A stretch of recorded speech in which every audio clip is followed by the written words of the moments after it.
How to stop overthinking and trust yourself again. You're not confused, you're just scared to make the wrong move. And the more you doubt yourself, the louder your thoughts get. Here's how to break that cycle and finally trust your own decisions again. 1. Learn to feel your thoughts, not just fix them. Overthinking is often a coping mechanism to avoid discomfort. You try to solve your way out of uncertainty instead of sitting with it. But self-trust starts when you stop running from your emotions and start honoring them. Next time your mind spirals, pause. Ask yourself, what am I really afraid of right now? Naming the fear gives it less power.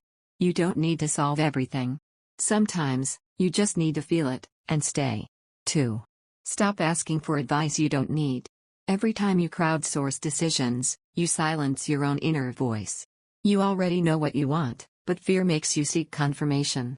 Try this: before asking anyone else, write down what you think, feel, or want to do. Even if you change your mind later, you're practicing trust by listening to yourself first. 3.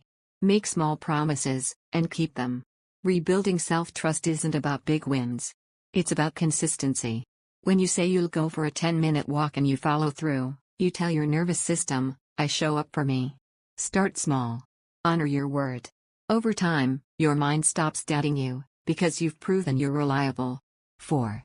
Practice choosing without over-explaining. You don't have to justify your decisions to everyone.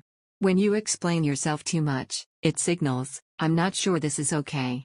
But self-trust grows when you give yourself silent permission to choose what's best for you, even if others don't get it. Choose, own it, move forward. 5. Forgive your past decisions, even the messy ones. A lot of overthinking comes from fearing you'll mess up again. But holding shame over your past keeps you stuck. Self-trust means knowing, even if I make a mistake, I'll have my own back. You're not the same person you were. And you're allowed to grow without punishing yourself forever. If this helps shift something inside you, subscribe to Glow and Grow Space. We don't just give advice, we walk with you through the deeper work. Your healing starts here.